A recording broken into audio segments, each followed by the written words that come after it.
The Battle for Earth, Book 2 in the Ariel Between Two Worlds series, Chapter 3, Ari. The door swings open and three well-dressed fallen angels are led into the office by an efficient-looking middle-aged woman sporting horn-rimmed glasses and a heather-gray business suit that closely matches the color of her hair. "Your guests are here, Madam President," she says in a formal tone. "This is Emily, Maura, and Thomas." Emily and Maura are dressed identically in navy blue business suits, crisp white blouses, and conservative black pumps. Emily's hair is blonde and pulled back into a high ponytail, while Maura's brown hair is cut short in an asymmetrical bob. The two women are quite attractive, as is Thomas, who is wearing a charcoal gray suit over a white shirt and violet necktie. His black Oxford shoes are polished to a high gloss, and his light brown hair is trimmed short. "Thank you, Jean," Caroline says. Jean smiles politely. "You're welcome. Is there anything else you need, Madam President?" "Not at the moment, thank you," Caroline says. I cringe as Jean drifts closer to Emily. "Get away! Leave!" But she lingers beside the fallen. Emily takes one look at David and me, and her face twists into an angry scowl. She senses that we're angels. Before David or I can move, she grabs Jean in a stranglehold, causing the older woman to scream in terror, right in front of the door, which is still open. Everyone within earshot is going to come running, I think, just as four burly agents rush the door, only to come to an abrupt stop when they encounter Davin's shield, their expressions pained and confused. "Close the door," Susan exclaims. "No," Caroline counters. "They'll panic more if they can't see what's happening. Leave it open." Davin makes a move toward Emily, who is distracted by Caroline and Susan, but she picks up on his movement and turns toward him. "Don't even think about it," Emily says. "I'll snap her neck."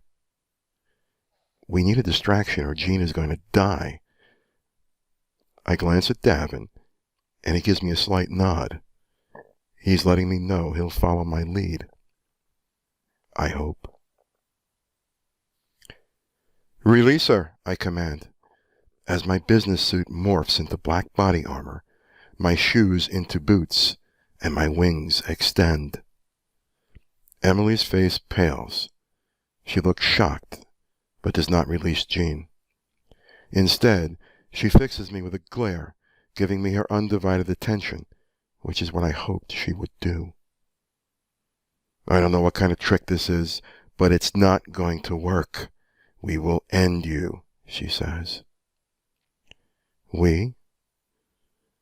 "I don't think your friends got the memo," I say, as I point to Thomas and Maura, huddled together against the wall behind her. Emily's eyes dart to Maura and Thomas. "Destroy her," she orders. "Destroy them all." "No," Thomas says in a calm voice. "No more killing." Emily looks as if she's about to pop. "Follow orders, or you'll wish you were never born," she says. Thomas pulls Maura into a protective embrace. "We won't do it," he says, in a brave voice. Emily turns back to face me and sneers, but does not speak. She's distracted, yet again, by a panicked Susan who shouts, "Where is Davin?" I reach for Susan's hand and grip it, hard enough to elicit a gasp. She gets the message and shuts up, but not before Emily goes into high alert, scanning the room, looking for Davin. She's about to blow, and I'm afraid for Jean, who remains firmly in her grasp. "Now, Davin, what are you waiting for? Now!" He must have heard my thoughts because Emily suddenly flies backward, crashing headlong into the far wall near the door, which is still wide open. The small crowd gathered outside retreats when Emily's body smashes against the outer perimeter of Davin's shield, the shockwave causing an Emily-sized dent to appear in the wall. "Jean," Caroline calls, as she rushes to her secretary's side, reaching out to the older woman, only to stop short as Davin becomes visible. His suit is gone, replaced by body armor, and his wings are fully extended. "Oh my God," Caroline exclaims as she grabs Davin's arm for support. "Were you invisible?" Davin shrugs and gives her a shy smile. "I'm sorry if I frightened you." "Well, you did. But right now we have a larger problem," Caroline says, with pursed lips, as she motions toward the open door. "Can they hear us?" "They can hear perfectly well through the shield," Davin says. Caroline stands in front of the door. Several men have their weapons drawn. "Stand down," she says. "I am in no danger. Our winged friends have generated a protective field around the office. We're perfectly safe. When the 2 remaining hostiles are under control, I will come out and explain everything." The men reluctantly holster their weapons and back away from the door. "It won't be long," Davin adds. The 2 remaining hostiles appear to be quite docile at the moment. Caroline says, as she spies Thomas and Mora in the corner. "I think you're right. But right now I'm more concerned with them." She points behind the security personnel at the throng of people pushing and shoving to get closer to the door, their arms raised, phone cameras snapping away. "Reporters. It's the entire damn press corps." One particularly intrepid reporter manages to push her way to the front and locks eyes with Caroline. "Can you tell us if your winged friends are angels?" The crowd around her goes silent, awaiting Caroline's response. Caroline sighs in resignation. There is no point in holding back. The evidence is in plain sight. "Yes, Roberta. I'm fairly certain they are." The reporter smiles in victory, her phone held high. "Thank you, Madam President. Thank you." Davin turns toward me, his brow raised, and I can't help but smile. This is really working into our hands. While the press and public know of Earth's first contact with Olympus, no one could ever have suspected that we were angels. The reporters must be salivating to get to us. Caroline gently takes Jean by the arm and leads her to one of the sofas. "Stay here, Jean. I'll get you some water if you'd like." Jean dips her chin. "That would be nice," she says in a quivering voice. The woman appears to be utterly stricken. I have to give the president credit for her poise. She is one strong woman, I think, as I gently lift Susan off the floor and into my arms. She is out cold. Of more concern are the 2 fallen, Thomas and Mora, clinging to each other in the corner. What's up with that? I lay Susan on the sofa with her feet next to Jean, who is staring at my wings. "Will you keep an eye on Director Satterley for us?" I ask. She nods mechanically, her eyes still locked on my wings. I place a hand on her shoulder and we connect. Her eyes move to my face and she seems to relax. She'll be fine, I think, as I turn and cautiously approach the 2 fallen. Fear is pouring off of them in waves. Mora is trembling, and Thomas is trying to comfort her. "I am Ariel," I say, in a calm tone. Maura and Thomas seem to be studying me. Are they afraid I might attack them? I can sense them drawing in energy, lots of it, but their emotions seem purely defensive. They're trying to figure me out. Please don't hurt us, Maura says in a trembling voice. Shh, Thomas says, as he gently strokes her hair. I won't let them. Every instinct I possess tells me these are two human teenagers, but their energy levels are unbelievably strong. I am not here to hurt anyone. I look across the room at Emily. She's out for the count, but still very much alive. Davin has put her to sleep, and sleep she will, for at least half a day.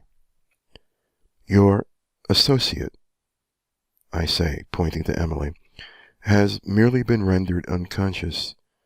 She will make a full recovery in about 12 hours. Now, why don't you tell me who you are and how you know Emily? I promise you will not be harmed. Maura glances at Thomas, who gives her a small nod. We are minions, she says. Which means? We're soldiers. Janice's soldiers. Their emotional signatures are not stable. They radiate angel energy, but emotionally, they seem like children. How old are you two? I'm 17 and Thomas is 18, she says. I glance behind me. Davin has just placed Emily on the other sofa and is making his way toward us. Maura fixes me with a curious stare.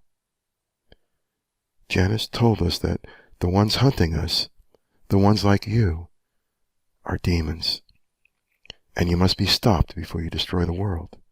But you don't look like demons. We are most certainly not, Davin states, sounding a bit vexed. Do you know what Janice is? What Emily is? Of course. They are angels, she replies in a hushed tone. And we are angels of paradise, dear one, I say, as I grasp her hand. Janice and Emily are indeed angels, but they're fallen. Maura gasps and Thomas turns toward me. We've had our suspicions, he says, as much to Maura as to me. Can you save us even though we don't have souls? Maura asks. I glance into her eyes, then into Thomas's. They are in love. Did Janice tell you that you don't have souls? Maura looks down and nods. Look at me, Maura. When she makes eye contact, I smile broadly. You have a beautiful soul. As a matter of fact, I've been communicating with it for the past few minutes. I can sense the love you and Thomas have for each other. It's very strong. A love like that is simply not possible without a soul. Maura blushes deeply, making me pause and smile. The only saving you need is to be free of people like Janice and Emily. Okay? Maura nods, and I can see the hint of a smile forming on her lips. I'm getting through. I turn toward Davin. Why don't you and Caroline figure out a strategy for dealing with the folks outside the door before they call in the Marines? I'm going to take Maura and Thomas into Caroline's study so we can have some privacy. Don't be long, Davin says, with a taut smile. The president's study is surprisingly small, more of a closet than a room. A single desk and two plush chairs dominate. There is no room for anything more. Tell me what it means to be a minion, I say. We are second-gen minions, soldiers in Janus's army, Thomas says. The first generation was created in the 1950s, but they were highly unstable and had to be culled. My stars. If Janus has figured out how to create angel-human hybrids, it'll change everything. And culled sounds a lot like... You mean they were killed? Thomas nods. They were like robots, powerful and nearly indestructible, but they had no conscience, and they didn't take orders very well. They were also not able to reproduce. When they killed some of the angels, Janus gave up on them. They were herded together, and higher angels destroyed them. By higher angels, Thomas must mean seraphim. I keep this to myself, not wanting to alter the flow of our conversation. How many of these minions were there? Several hundred, Thomas says.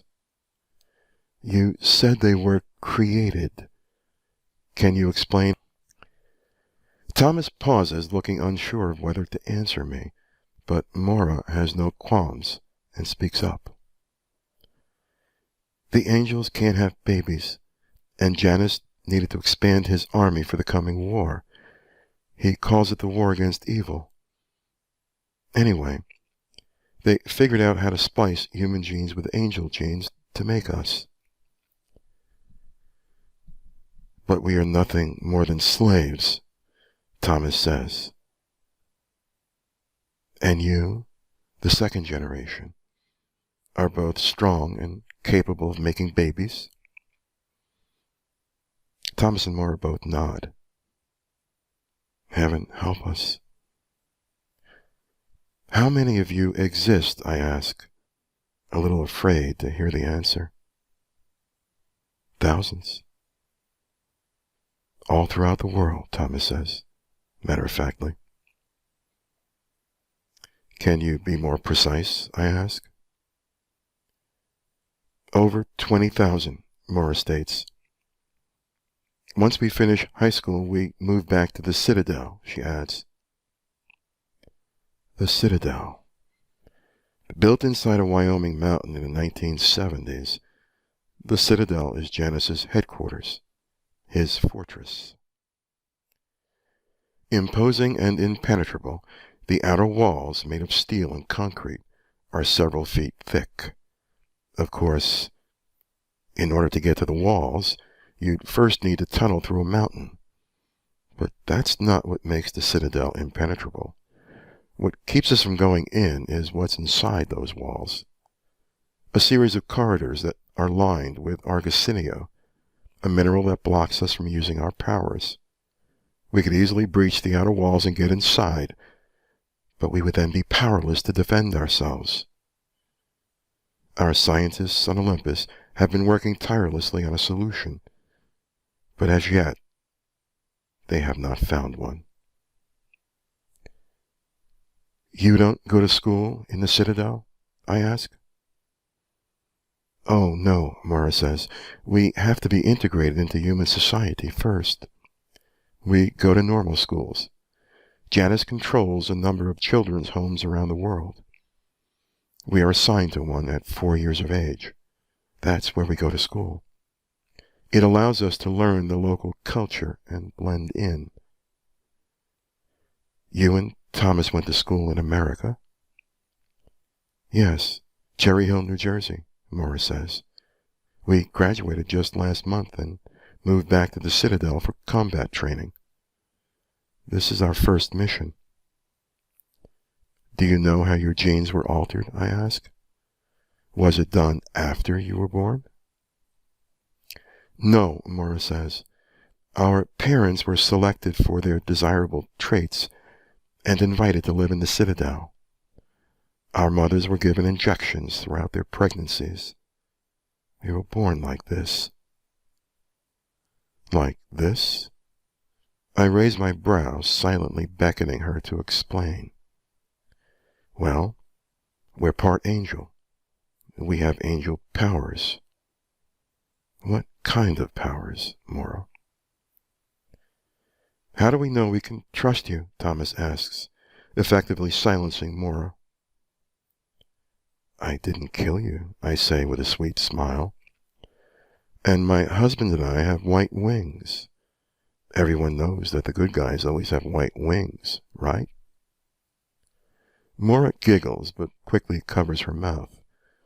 More importantly, Thomas's lips show the faint hint of a smile. I'm winning them over. Davin is your husband? Mora asks. I nod. She looks incredulous. You're allowed to get married? Of course we are. We're free to love and free to choose.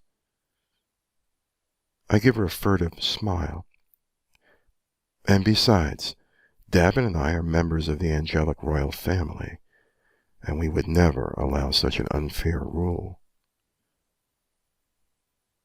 Mora chuckles. I knew you were special. That's why you have wings, isn't it? I smile, letting her assume that our wings are more than just clever adornments. What can you and Thomas do, I ask. What are your powers? Mora looks at Thomas and he gives her a small nod. We can project energy beams, and we can move things with our minds, she says. Anything else? We heal quickly, Thomas adds. We're stronger and smarter than humans, Mora says. Are you stronger than angels? I ask with a raised brow. Some of us are. Mora smiles, an honest-to-goodness grin that lights up her eyes. But Janice doesn't know that. You and Thomas? Yes. But I have a feeling we're not as strong as you and your husband. You can fly, right? And Davin made himself disappear. And the way you make me feel when you touch me. We do have some special gifts, Mora. But this is not a contest. The fate of the earth hangs in the balance. A wave of emotion nearly overwhelms me. But it's not coming from the minions. It's all mine. Try as I might to gain control, tears fill my eyes. Are you all right, Ariel? Mora asks with concern in her voice. No, Mora. Actually, I'm frightened. Innocent people are going to die. We have to stop Janice. Are you with us? We're done with him, she says in a defiant tone. We want to be free. We want everyone to be free. She turns toward Thomas and fixes him with a stare. Right, Thomas? Thomas returns her gaze as he answers. We're with you, Ariel. We'll do whatever we can to stop Janice. I can sense the truth in their voices, thankful for small miracles. For all of his efforts, Janice could not engineer the humanity out of his minions. Perhaps Alexander Pope was right when he wrote, Hope springs eternal in the human breast. Man never is, but always to be blessed. The soul, uneasy and confined from home, rests and expatiates in a life to come. Do you know if the changes you've undergone have affected your lifespans? Do you age like humans or like angels? Mora scrunches her nose. Like humans, but because we don't ever get sick, we're supposed to be able to live a very long time. Well over 100 years, Thomas adds. 20,000 long-lived, angel-human hybrids. An army that size could do considerable damage. Can you generate shields? I ask. Yes, Thomas says, but only around ourselves. It's enough to repel most of what a human army can throw at us, though. Great, I think, as I slowly begin to realize that Janus has what he needs to bring the Earth to its knees. Our army numbers less than 5,000, and we cannot be in more than one place at a time. A small team of minions could easily destroy a city. We need to act preemptively, striking first and striking hard. It's all we've got. Sighing, I tuck the negative thoughts into a corner of my mind and press on with my interrogation. Did you know your parents? I ask. Their faces drop into frowns, and Mora is on the verge of tears. Apparently I've hit a nerve. If we are to help you, I say, we need to know everything.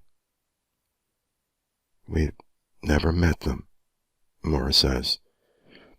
They are just breeders. They live on the lower levels of the hive. The hive? Is that inside the citadel? She nods. Underneath the main floors.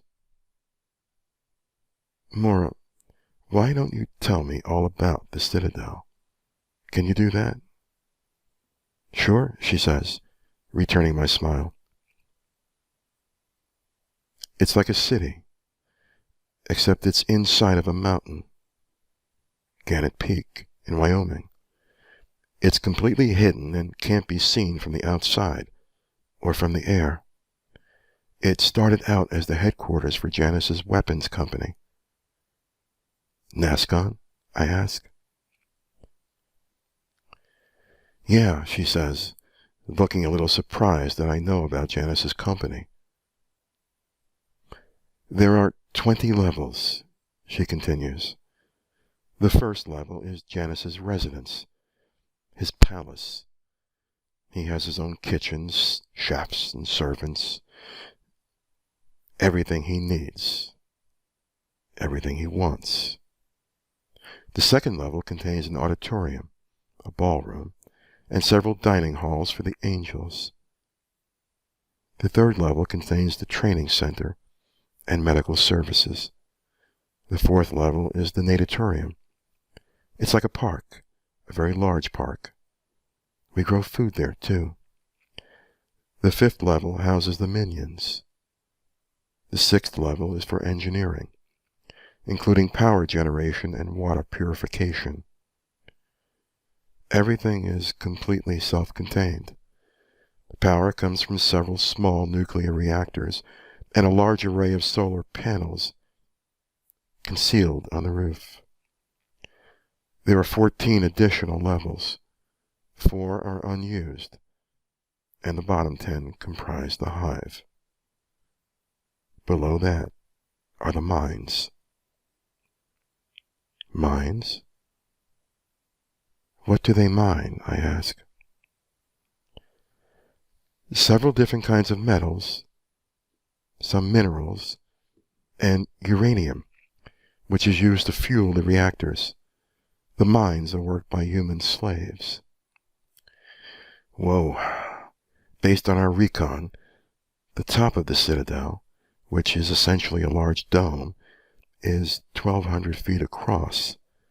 Considering the number of levels, the entire complex can easily accommodate a population in the tens of thousands.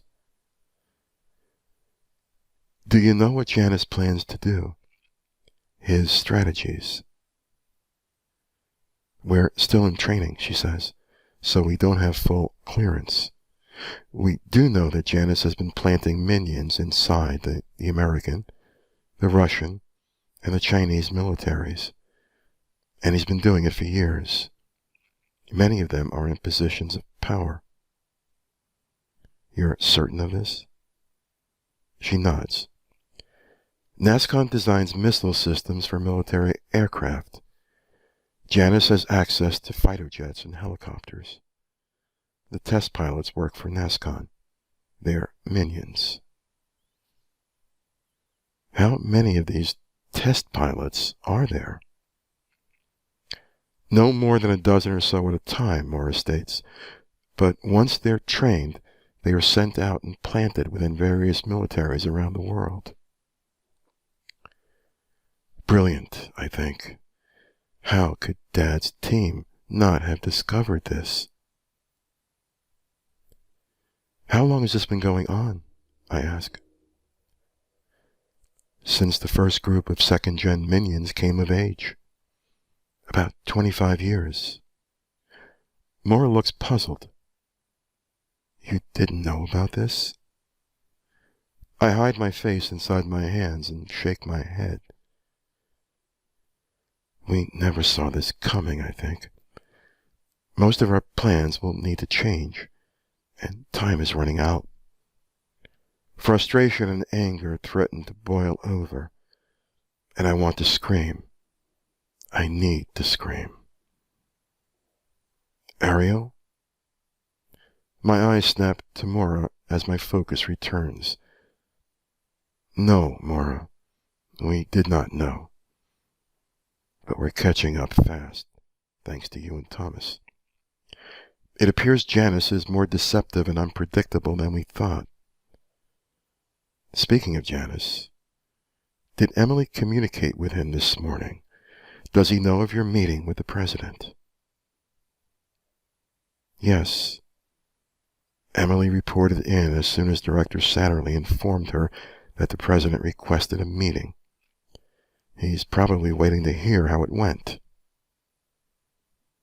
Oh, this is not good at all, I think. We need to buy some time.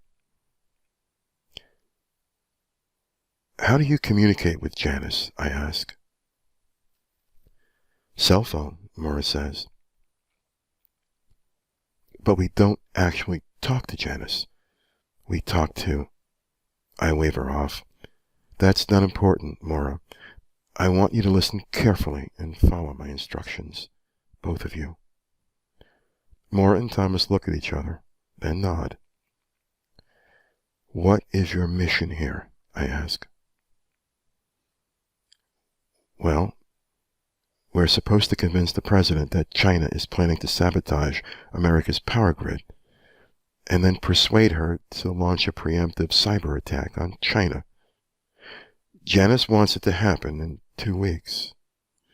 Teams of minions will be deployed as well to cause chaos and additional casualties. My instinct tells me that Caroline would never agree to such a thing. And if you fail to convince her? Maura looks at his shoes and pauses. Then we're supposed to kill her. Janice controls the vice president. I get up and begin to pace, which is not easy given the tiny size of the study. I need to update Davin. We need to work this out together. And Caroline needs to be in the loop, too. Come with me, I tell Maura and Thomas as I open the door. We need to let my husband and the president know what we're up against. The hallway just beyond the study is filled with security agents, but my shield prevents them from reaching us. I smile and give them a friendly wave as Maura, Thomas, and I slip through the door and into the Oval Office, my wings barely fitting through the narrow entryway. Davin, Caroline, Susan, and Jean are sitting side by side by side by side on one of the sofas, deep in conversation. What's happening? I ask. Davin gives me a big grin. Apparently the reporters have been checking in with their home offices. The news channels have been running stories and videos of our encounter with Emily. CNN has named the story The Arrival, complete with a very nice logo. Seriously? I ask. Yes, Davin says. Yes. You two are rock stars, Susan says. Haven't been a scrum like this since the Beatles landed on Broadway. My concentration is broken by the distant sound of jet engines. Caroline, there are military aircraft approaching the city. What do you know about this? Nothing, she says, suddenly very alert. They would have consulted with me before. Oh my God, she says, as a distant explosion shakes the ground.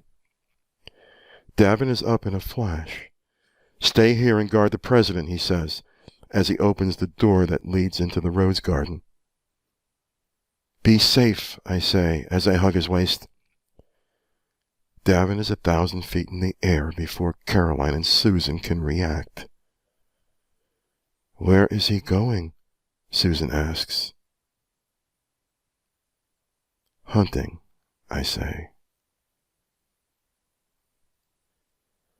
The scene outside the office door is sheer bedlam. A few fights are breaking out, mostly limited to pushing and shoving, as Secret Service agents try to prevent the reporters from trampling each other. I walk to the doorway and address the crowd. Everyone, you need to remain calm and orderly. I've extended my shield around the entire building. Nothing can harm you. It suddenly dawns on me that while the reporters are frightened, they're more concerned with getting a good camera angle. I'm kind of impressed with their sense of duty. Kind of. We have agents and security personnel on the grounds and on the roof, Caroline says. They need to come inside. I'll take care of that, Jean says, as she pulls out her cell phone. Have them come into the Oval Office through the Rose Garden door, I say. I'll need to see them in order to allow them to pass through my shield.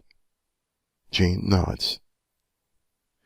As I gaze through the door, a chill runs down my spine. Billowing black clouds rise in the distance. Several more explosions shake the building. Sirens blare. The afternoon sky is glowing red. Fires. Southeast. Less than 2 miles. The Capitol building. Do you know who is attacking us? Caroline asks. Yes, I say. The fallen have infiltrated your Air Force. President Caroline Miller slowly lowers herself onto the sofa. She's pale, and I could detect a slight trembling. Can he stop them? Before they do more damage? Davin is more than capable of destroying a military jet. But if there are more than one, he will do his best, Caroline, but it depends on the number of aircraft and their formation.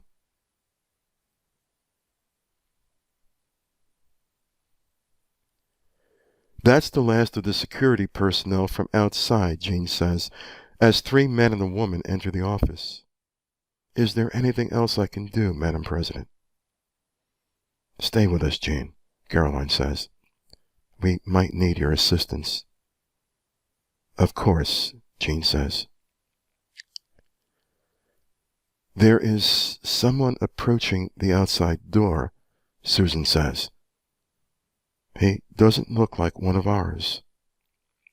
I walk toward the door, as a lone figure saunters toward me. Dressed in black jeans and a beige sweater, his stride is deliberate and confident. Nope, he's definitely not one of theirs. I'd recognize him in a sea of angels. Janice. Ladies, the man outside is an angel. A very bad angel. Can everyone in the building fit inside the underground command center? Yes, Caroline says. Then I think it's best if you and the entire White House staff evacuate. Now. Just how dangerous is this angel?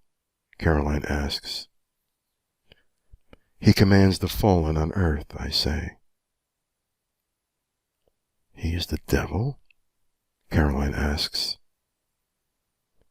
In a manner of speaking, I guess he is. My God, Caroline mutters. Susan, would you see to it that everyone gets down into the command center? Caroline asks. I need to speak with Ariel in private. I'm on it, Susan says, as she turns and leaves the office. Jean, would you lend me a hand, please?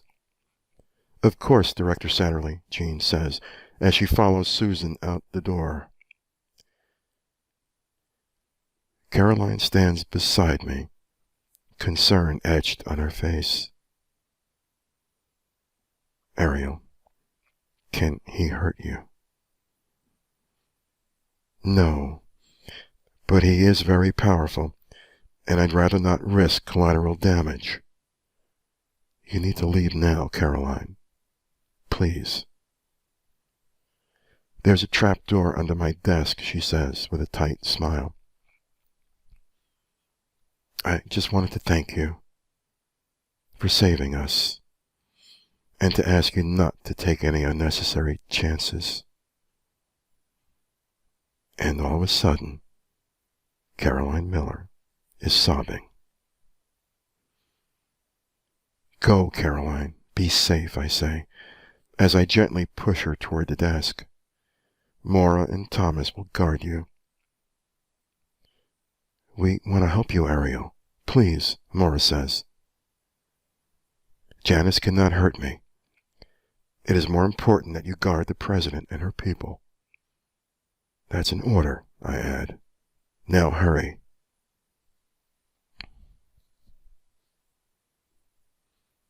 He stops just outside the door and raises a hand, probing my shield. A smile spreads across his face as we make eye contact. Handsome and youthful, with sandy brown hair and dark blue eyes, he exudes an incredible amount of power. I believe you have one of my angels and two of my minions. I would like them back, he says, in a calm and surprisingly amiable tone. The angel is my prisoner and the minions are under my protection, I answer. I can appreciate that, but I'm afraid I cannot allow them to stay. We have already lost 6 very expensive airplanes, and your promise is in the process of annihilating several of my best soldiers. Surely we can be reasonable about this? I lock eyes with him. I will not allow them to leave. Janus arches his brow. You have his eyes. Your father is my closest friend, you know. You're no longer worthy of his friendship, I say. Ouch, he says, placing his hands over his heart. You have his mouth, too. What do you want, Janus? I'm sure you're not here to socialize. He sighs, leaning toward me, his palms pressed against my shield. His histrionics cause me to chuckle. You'd make a fine actor. I am not acting, Ariel, and you judge me too harshly. You just destroyed the Capitol, no doubt ending hundreds of human lives. Innocent lives. Well, at least Congress was not in session. I am not the monster you believe me to be. Just tell me what you want. Otherwise you're wasting my time, I say, as I cross my arms over my chest and glare at him. He smiles. You are the perfect combination of power and beauty. In fact, you make me forget my precious Cherie. His expression grows serious, and I have to consciously stop myself from cringing. You, Ariel, It is you I want. You will reign beside me. Together we will make this world ours. He's nuts. Gone. Over the edge. I would sooner cut off my right arm, though it would grow back, than to be with him. You're insane, I say. I am many things, but I am perfectly sane, and I always get what I want. Always. His tone sends a chill down my spine. Not gonna happen, Janice. You cannot defeat us. Then why do you maintain your shield, Ariel? Why not face me now? If I lower my shield, he will destroy the building before I can destroy him. With the humans safely underground, it's tempting, but I won't risk it. Now, if I could just get him angry enough, he might get boastful, and I might acquire some useful information. Do you fear me, Janice? He bends at the waist and laughs out loud. My stars, I love your arrogance. I've never met a woman with your beauty and spirit. Come with me now and be mine. Arrogance? We've just met and you want me to run away with you? It is you who are arrogant, Janice. You seem to know a lot about me. Surely you know what I am capable of. And surely you know that I am committed. Janice purses his lips and draws in a deep breath. I know what you can do, Ariel. And your commitment means nothing to me. If your precious Davin interferes, I will end him. I have both the means and the incentive. Do not underestimate me, my beauty. You have no idea of the weapons I have at my disposal. And you have no idea of our power, I say. Oh, that's where you're wrong, my dear. I am Prostati. I know perfectly well what you are capable of. I can sense it, though I'm having a little trouble figuring out why you have wings. Did your grandparents bestow them? You're trying my patience, Janice. You really don't want to do that. My apologies. At the present, I am ill-prepared to engage you. But if you drop your shield to attack, you will not be able to stop me before I destroy this building and the humans cowering below its surface. But you know that, don't you? Bastard. I might not be able to kill him, but let's just see if I can give him a little food for thought. You know nothing of what I can do, I say, as I extend my shield, wrapping Janice inside. He locks eyes with me, and I can feel his fear, even as he smiles. Hurts, doesn't it? I say, returning his smile as I squeeze him. All right, let go. I get your message. Why should I let you go? I ask, as I squeeze tighter. Janice sighs, and I ease the shield enough for him to speak. Baseball, he croaks. Excuse me? The Washington Nationals, he says, his voice recovering. The game started an hour ago. There are 40,000 humans in the stadium, which is shaped a little like a very large crock pot. If my people did not hear back from me within the hour, well, let's just say that it will be a tragedy of epic proportions. I can sense he's telling the truth. Then leave, I say, as I release him from my grip. We will meet again, Ariel, he says, as he turns and leaps into the air, the sound of his laughter fading into the distance. Next time, Janice. The next time we meet, I will end you. I whisper to the wind.